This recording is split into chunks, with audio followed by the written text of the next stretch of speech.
Hi. We're here with Alex. How are you?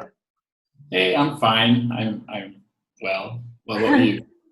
I'm great. It's a bit hot right now in Cyprus. The worst thing about being stuck on an island is that it's hot and you can't go to the beach. So it's very hard. Where are you now? Where are you based? I'm home. I'm in Brazil. Okay. So tell me a bit about who you are, what you do, for the people that don't know who you are and what amazing things you do. Sure. So my name is Alex Lecomte, Lecomte, and I represent 7Veils. What we do, basically, we manage the accounts on social media for individuals, but also for companies in the industry. And so we work on Twitter, Facebook, Instagram, Snapchat, Reddit, TikTok, whatever social interaction they need, we're here. So we work on a marketing strategy, but also on everything is white hat, human behavior based. So yeah, it's kind of community management and marketing. Okay. A lot of people know you, and I know you as this community ambassador, this face of the industry, but you're also a brilliant marketing person. Um, Tell me a bit about how you started. About what, sorry? About how you started. In the industry? Mm-hmm. Oh, so I was a big fan of porn. I'm kidding. It's interesting because when you hear many stories about how people started, there actually nobody really came because they wanted to work in porn. But even if we are all happy to be here, so in my case, I was working. How did it start? I was working for a gambling agency in Barcelona, and I was working on their communication. And then there was one of the biggest clients. So what we were doing, basically, we were working with operating on all the online poker websites, the free ones, and then we were selling the traffic to some poker gambling platforms. And one of the main clients at that time was a small company that had just started called Exoclick. And they offered me a job that I took. And that's how I got in the industry, because Exoclick was really changing the market back then, because they were one of the first to interact with tube sites. So they really pushed the volumes to the maximum. And that's how it started. But it was very interesting because it made me get in touch with not only one segment of our market, but all kind of clients, sex toys, video on demand, dating, webcam. So it was really interesting because I could do what I like, being as an agency, in touch with different projects. That's amazing. This is something I never knew about you. I never knew that you started with Exoclick. This is awesome. And Yeah. how many years ago have you started? About 10. 10 years. Wow. Yeah. That's awesome. So now being with this whole pandemic, the COVID, the coronavirus, how did this affect you both, like in your personal life, if you're willing to share, and in your professional life? How did this affect you, if it did? So on the personal side, it's actually not bad for me. I'm one of the lucky ones because I know that people that I get to see at the shows and when I'm working on the public relations side, they often say that I'm funny or that I'm talkative, etc. But actually, when I'm home, I don't know. I just moved to this city 2 years ago, and I don't know anyone. But it's fine. Sometimes it's a little bit annoying, but I don't know anyone, so I'm not, tempted to go out with friends for a barbecue or something. And actually, when I'm home, I just like to stay home and read and watch movies, play PlayStation. For me, it doesn't really change anything because I'm not a big fan of, I don't really cook, so I'm a big delivery person. But it didn't change at all my routine, to be honest. So I'm very lucky on that side. I don't suffer from it. Uh, the COVID-19 situation, what is really affecting me on the personal side, that I'm already so stressed. My family is very stressed. Many people are handling the situation in a different way, and it's really kind of obnoxious, all the attention and all the stress that it generates. So this, for example, made me lose sleep. So I really sleep really poorly because everybody is constantly sending messages and sharing their emotions, and it's gross. No, I'm kidding. I'm not. I, one of my passion is psychology, and it's just that I'm not attending. I'm not consulting. So I'm here if you need me as a friend. But yeah, sometimes sharing and oversharing is a little bit intimidating. I don't know. Look, And on the this is an idea. You can monetize it. You can start monetizing it. well, this whole situation, I hope it will bring the human aspect of it. And I think that some things related to COVID, we shouldn't monetize it, to be honest. And I'm very happy that some of my clients are working on a charity base, and it's something cool that the situation has shown. On the professional side, well, it changed a little bit, of course. We unfortunately lost a little bit of clients because the productions are stopped. So some clients just are very stressed on the financial side. So they had to make some cut or pause. Nothing is really defined yet. But yeah, so it wasn't good that it happened. And in a very, on the parallel side, there is an intense use of social media. So for us, it makes more work. It means more work because all the strategies that we are applying and all the interactions that we are doing, now there is a lot more information to analyze and to deal with. So the teams, we are not charging more or anything, but the volume of information and exchanges has significantly improved. So it's complicated. It's a little bit tough. It's very stressful, to be honest. And another thing is, on the professional side, what surprises me is that people are now paying a lot of attention to their social media. So they are asking for a lot more details, things that we were already covering or things that we were already doing. Now I also have a bigger part of, I take more time to explain the things and to go through things that I thought that were already known, etc. So it's a little bit tense, to be honest. On the money side, it didn't change much because again, we're not charging more for this. But on the time side, it's like, wow, okay, I'm working from 7 to 9 with 1 hour lunch, and I feel that I'm always behind. It's so hard to keep it up. Yeah. Plus the webcam thing. This is I don't. I've never had so many requests of people that wanted to do a webcam call. It's different. It's been maybe a new career path. We're starting it. We're going in. We're all going to be webcam models now. No, yeah. In 8 years working from home, I never had to worry that much about shaving and stuff because people were not asking. And now it's like all the time. Even new people that I don't know, they want to. The other day, someone told me, "Oh, I'm old school. I want to see who I'm talking to." Yeah, I'm even older school because I'm like using the phone, and you didn't have the FaceTime back then. So it's yeah, this is another stressful thing. Like always, like shit, webcam. Okay. That's good. Well, what do you think? Like, what have you been cooking with all this thing? And you told me that you don't have a lot of time. That's cool. And I understand it. But have you been cooking something? Have you been doing something interesting that you think people should know about?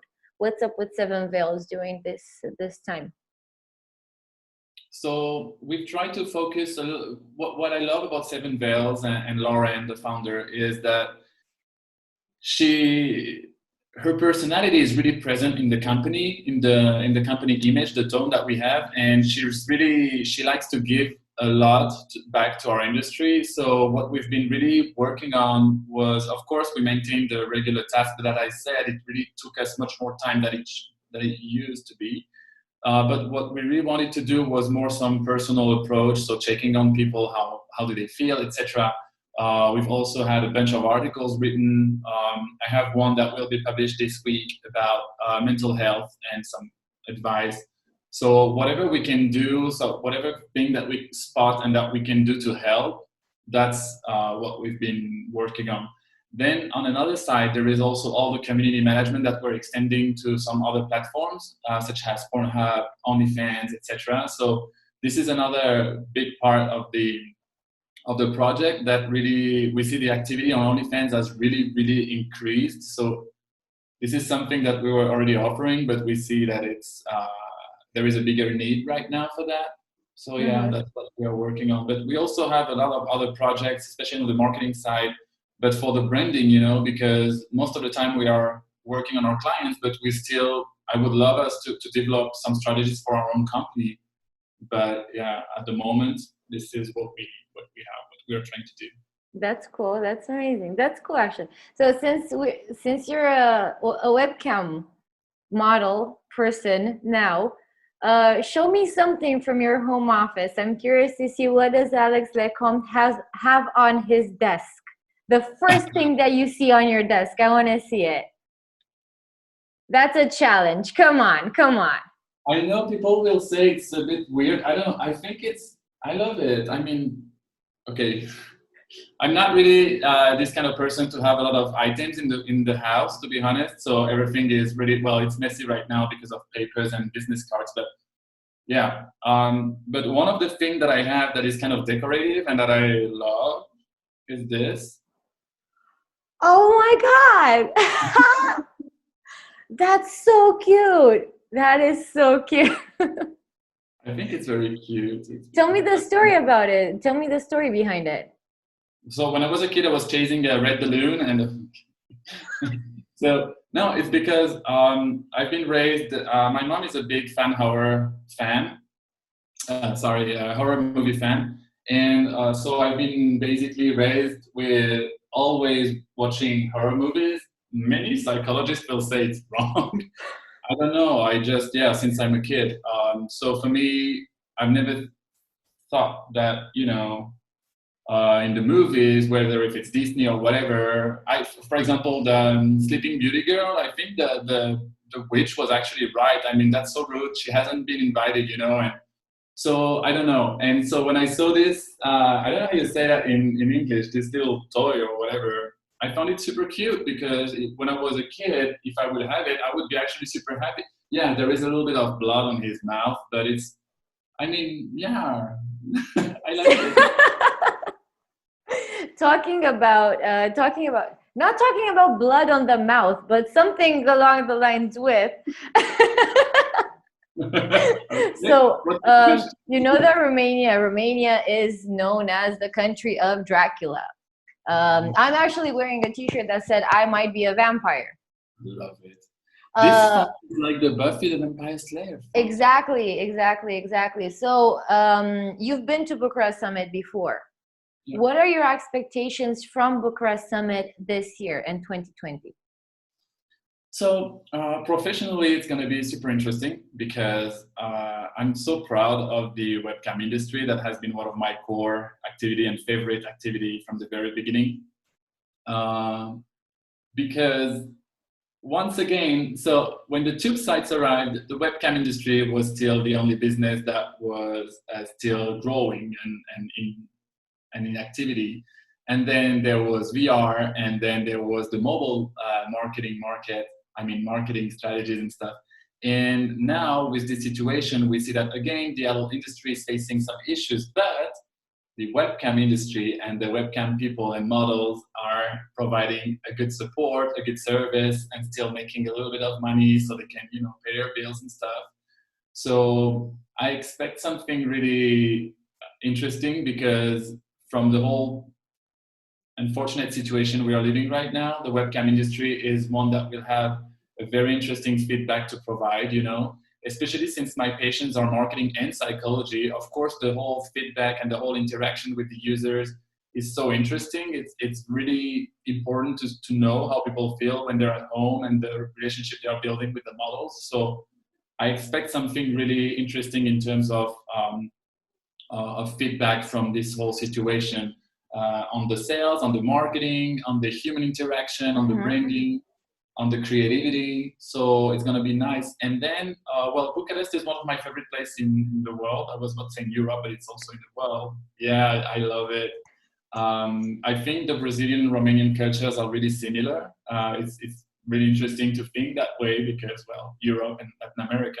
But there are a lot of similar points. So on the personal side, I really expect, as usual, a lot of fun, great food, and I can't wait to go back to Cancubera and this restaurant in Bucharest that I love.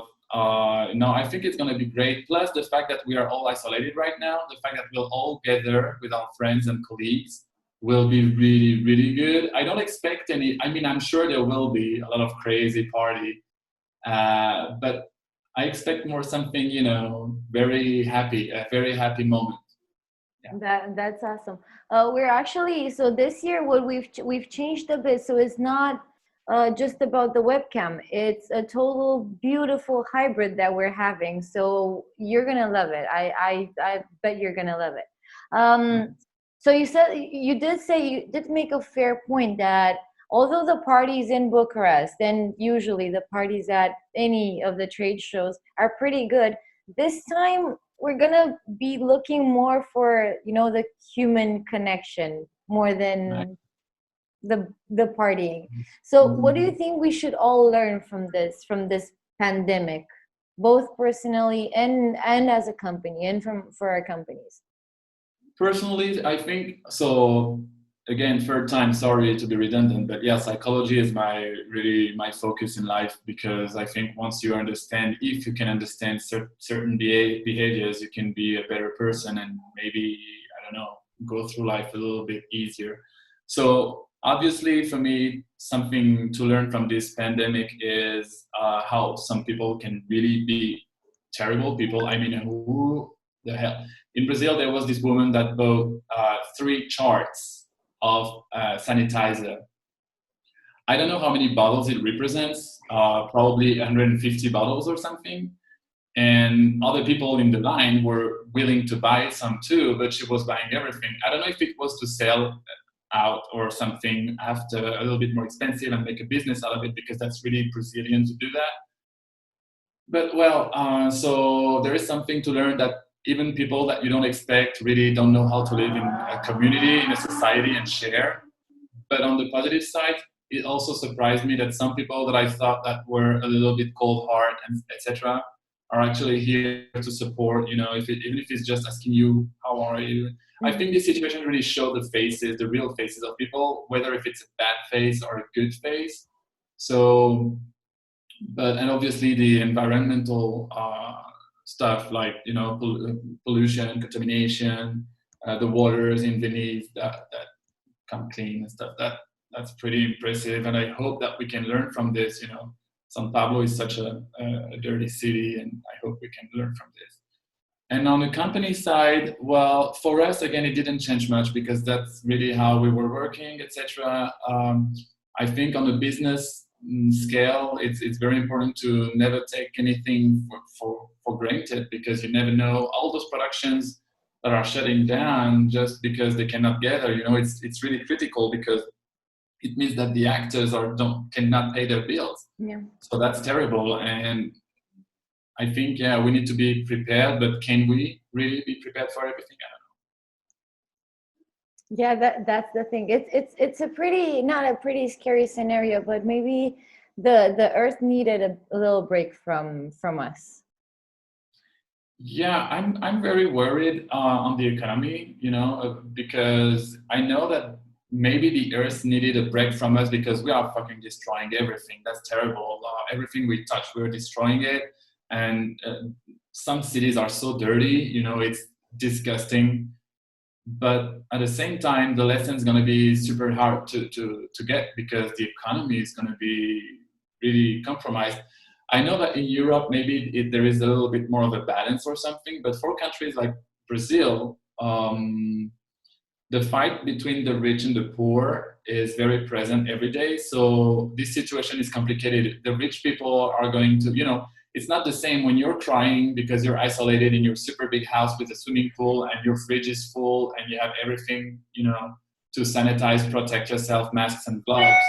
Whereas when you're living, there was a homeless person asking why suddenly everybody is wearing a mask, and it's like, oh fuck, yeah, that's really complicated. So this situation is tough, and I'm a bit afraid of the economy, but well, things will go the way they are. We have no control on this, unfortunately. We need to stay positive, and I think that if we can learn anything from this is to not take everything for granted. Absolutely, yeah. If this was the last summit, that the last trade show that you were at was the last one for, I don't know, the next 5 years, God forbid, would you be happy? Are you happy or sad? Did you spend time with the people with your friends? Did you do great business? Would you be sad? The last one I went to was the European Summit in Lisbon. It was a good show as usual. There was a bit of business made, so it was profitable. So I'm happy about that. But the European Summit Lisbon and the European Summit in Prague are two of my most stressful shows, because there are so many people that, unfortunately, those are two shows that I really don't find time to hang out with friends. So it's two of my frustrating shows, actually, because business-wise it's good, but about the friendships, most of the time I cannot see anyone, even Lauren, that I love, and I would love to spend many, many days with her because she's so interesting and funny, and I love, she's my friend. And so even when she is there, you know, we don't get to see each other that much in real life. But even though during the show we barely keep in touch because it's so busy. So yeah, business-wise, it was as usual very interesting, but yeah, I didn't get to hang out that much with my friends. I didn't even remember. Did we get somewhere together? I don't think so. Don't remember.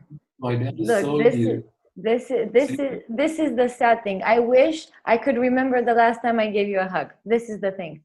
Yeah, we had a great time in Colombia, because the rhythm is different, since you don't go to the parties for so long, and me neither. So we had time to really spend quality time together. But yeah, in Lisbon, it was so busy. I don't even remember last time. Yeah, what we did, something fun out of business. Yeah. I think we need a trade show after the trade show, something like that. Just a retreat.